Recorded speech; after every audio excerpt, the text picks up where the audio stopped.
Muy buenas a todos y feliz año. Esto es Crónicas Militares. Hoy vamos a hablar de uno de los mejores almirantes de la Segunda Guerra Mundial y sin duda el mejor estratega que Japón aportó, Takano Isoroku, más conocido como el almirante Yamamoto.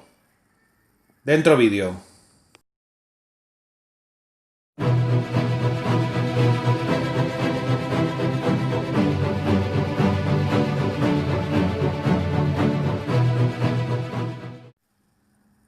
Yamamoto Isoroku fue el comandante en jefe de la flota combinada japonesa durante la Segunda Guerra Mundial. Nació con el nombre original de Takano Isoroku, sexto hijo de un profesor de escuela rural, Takano Teikichi, y de su segunda esposa, Mineko, el 4 de abril de 1884.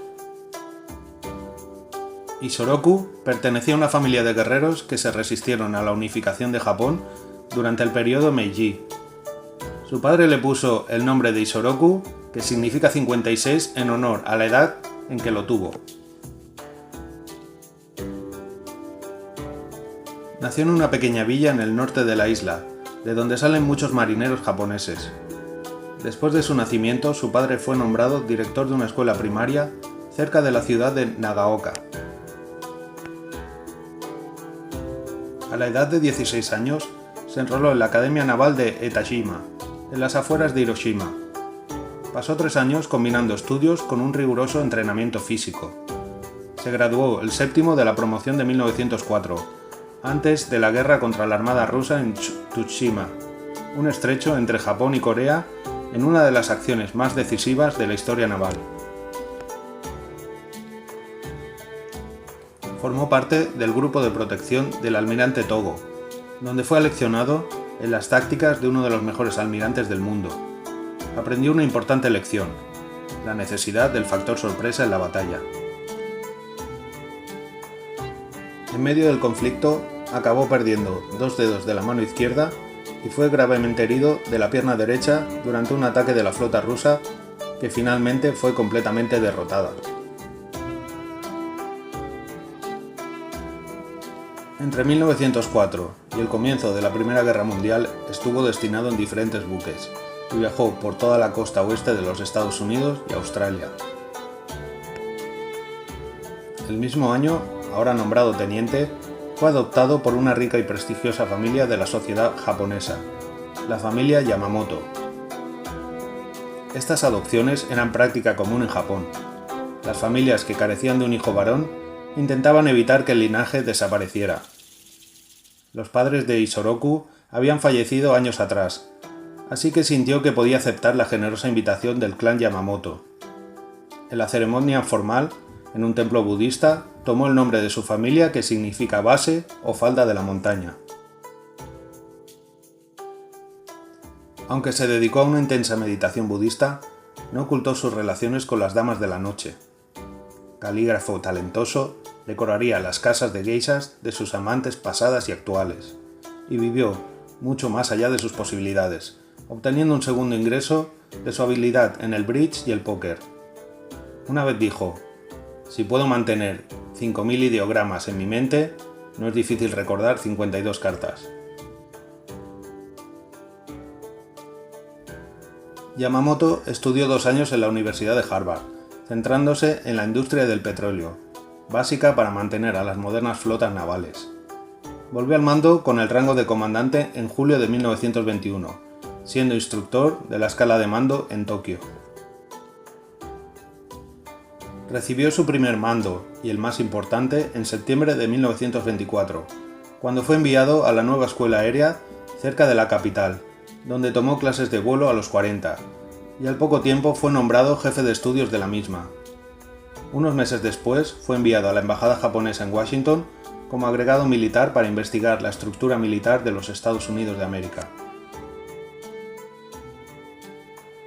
En 1928 fue nombrado para el Estado Mayor Naval y un tiempo después miembro de la Oficina de Asuntos Navales del Ministerio de Marina, donde percibió que el poder aéreo dominaría también los mares, dejando atrás a los grandes buques de superficie. En 1930, Yamamoto viajó a Londres como asistente especial de la delegación japonesa a la Conferencia Naval. nombrado contraalmirante, contribuyó decisivamente a elevar el nivel de la cota japonesa para cruceros ligeros. Dirigió la sección técnica de la Oficina de Aviación de la Marina, donde supervisó todo el programa aeronaval japonés.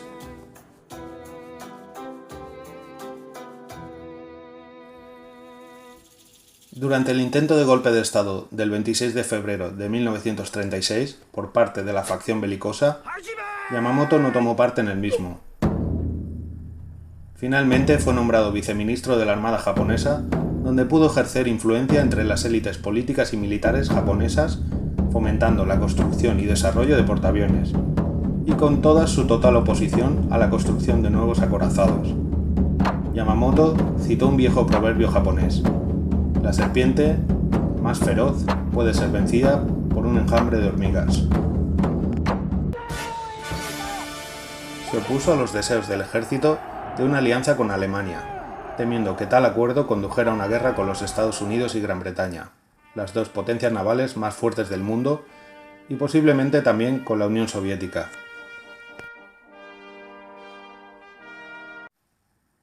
Además señaló que toda la economía japonesa dependía de las importaciones de materias primas de los Estados Unidos. En 1937 se opuso a la invasión japonesa de China y le dijo a un amigo: «El estúpido ejército ha comenzado de nuevo». El 12 de diciembre de 1937, aviones japoneses bombardearon la cañonera estadounidense Panay, que cruzaba el río Yangtze en China. 3 estadounidenses murieron y 43 resultaron heridos. Yamamoto se disculpó personalmente con el embajador de los Estados Unidos. Tales opiniones hicieron impopular a Yamamoto, y al igual que al almirante Yonai Mitsumasa, ministro de la Marina de Japón, se convirtió en un objetivo de ataques extremistas.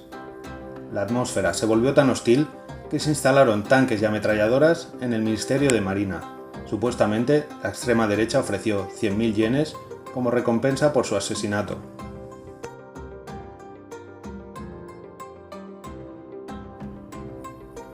El 30 de agosto de 1939, 2 días antes de que Hitler invadiera Polonia, Yamamoto fue nombrado comandante en jefe de la flota combinada. Con el rango de almirante, fue jefe operativo de toda la Armada de Japón. Era el mayor honor que podía otorgar la flota japonesa. Además, Yonai dijo más tarde: era la única manera de salvarle la vida, enviarlo al mar. Durante unas maniobras de aviones basados en portaaviones, se percató de la ventaja de los mismos en un audaz ataque a la flota estadounidense en Pearl Harbor.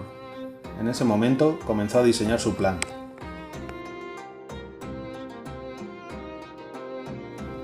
El 25 de julio de 1941, el presidente de los Estados Unidos, Roosevelt, congeló los activos japoneses en represalia por su ocupación del sur de Indochina, una medida que cortó del todo el comercio de petróleo y otros materiales entre las dos naciones.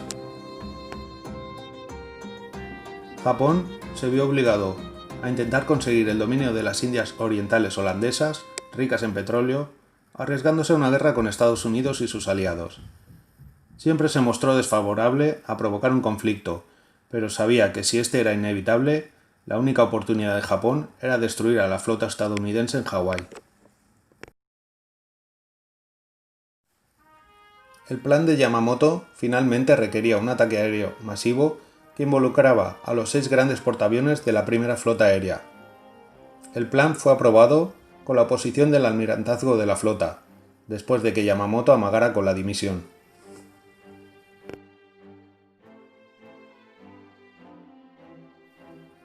El emperador Hirohito le dio personalmente las órdenes a Yamamoto.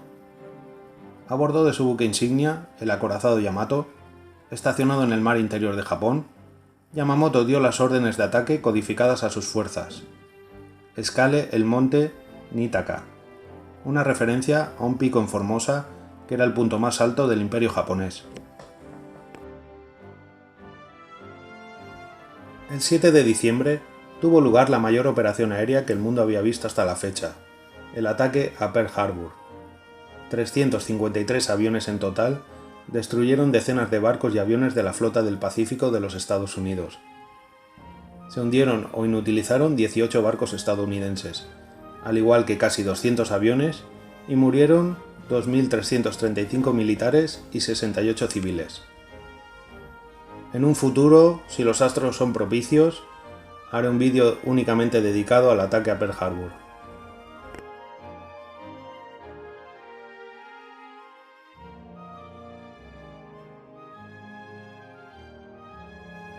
Del 27 al 28 de febrero de 1942 tuvo lugar la batalla en el mar de Java.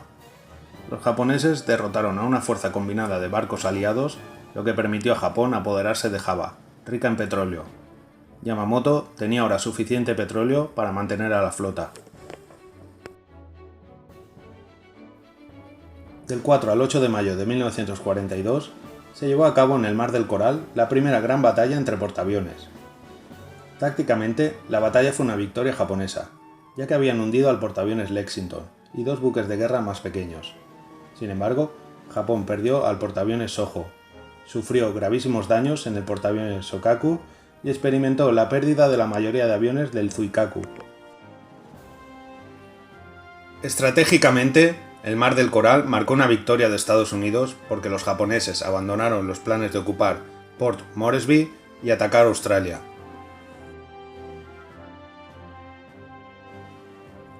Yamamoto intentó destruir el resto de la flota del Pacífico de los Estados Unidos en Midway, una batalla que decidiera el curso de la guerra naval completamente. Pretendía emboscar a los portaaviones estadounidenses que no pudo destruir en Pearl Harbor y abrir la puerta a una futura invasión de Hawái. Según Yamamoto, el tiempo se agotaba para la flota japonesa. Necesitaban golpear gravemente a los Estados Unidos.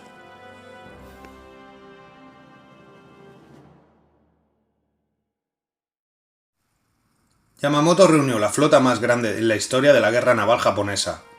Unos 260 barcos, entre ellos 11 acorazados, 8 portaaviones, 22 cruceros, 65 destructores y 21 submarinos.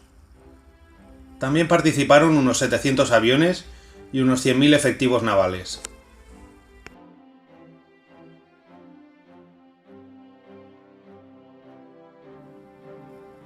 El plan de Yamamoto para Midway estaba diseñado al milímetro, pero no tenía nada que hacer contra las fuerzas estadounidenses. Desde el minuto 1, el plan estaba condenado al fracaso. Los estadounidenses conocían hasta la última coma del plan gracias a los criptógrafos. La trampa estaba preparada. En la batalla, ningún barco de superficie se avistó ni intercambió cañonazos. Los devastadores intercambios se llevaron a cabo íntegramente por aviones a grandes distancias. 3 portaaviones estadounidenses aparecieron inesperadamente: el Enterprise, el Hornet y el Yorktown. Este último barco recién salido de reparaciones apresuradas. En 10 minutos hundieron 3 portaaviones japoneses: el Kaga, el Akagi y el Soryu. Tanto el Akagi como el Kaga y el Soryu comprendían cerca de la mitad del tonelaje total de portaaviones de Japón. El portaaviones japonés restante, el Iryu, hundió con éxito el Yorktown, pero más tarde fue alcanzado por el Enterprise. Pero el momento decisivo llegó cuando el almirante Naguno, al enterarse de que su ataque aéreo inicial no tuvo éxito en dañar críticamente a Midway, decidió usar sus aviones de reserva en un segundo ataque. Mientras las tripulaciones de sus portaaviones estaban en el acto de cambiar los torpedos a bombas, su fuerza se vio repentinamente expuesta a los aviones estadounidenses. De ahora en adelante en el conflicto, Japón lucharía a la defensiva.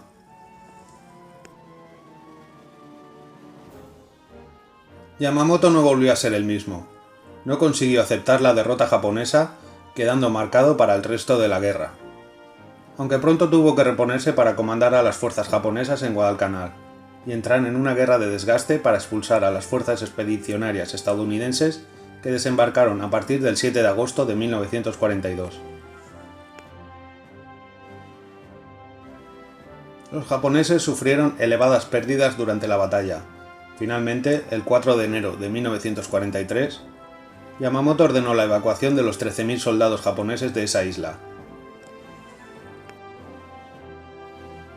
Entonces Yamamoto decidió realizar un viaje de inspección por todo el Pacífico Sur y de paso visitar a las tropas desplegadas en la zona, A los 59 años estaba cansado de la guerra y de la vida misma. Dijo: «He matado a bastantes enemigos y han matado a muchos de mis propios hombres. Así que creo que ha llegado el momento de morir yo también». Durante la batalla de Guadalcanal su cabello se había vuelto canoso, más bien blanco. En abril de 1943, la inteligencia estadounidense interceptó informes y mensajes clasificados donde se detallaban las visitas que Yamamoto iba a realizar a las fuerzas japonesas. 18 aviones P-38 Lightning despegaron para interceptar y emboscar a Yamamoto y a su séquito. A esta misión la denominaron Operación Venganza. En un futuro vídeo la detallaré plenamente.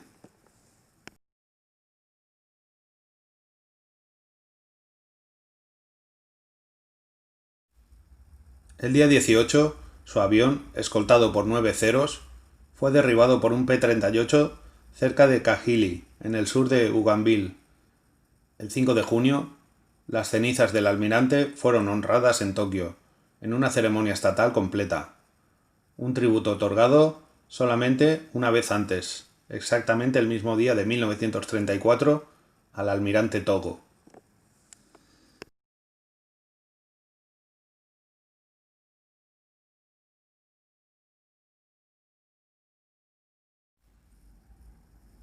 Bueno, hemos llegado al final del vídeo. Si os ha gustado, por favor dejad un like y compartidlo. Si no estáis suscritos, por favor suscribiros. Y bueno, iré mirando las estadísticas a ver si gustan estos vídeos sobre biografías de personajes relacionados con la temática militar. Y si es así, pues iré introduciendo de vez en cuando alguna, sobre todo personajes de la antigüedad y de la Segunda Guerra Mundial. Sin más, espero que este 2021 sea mejor que el 2020, que seguro que sí, que hayáis tenido una buena entrada de año y solo pediros, por favor, que tengáis cuidado ahí fuera. Un abrazo a todos.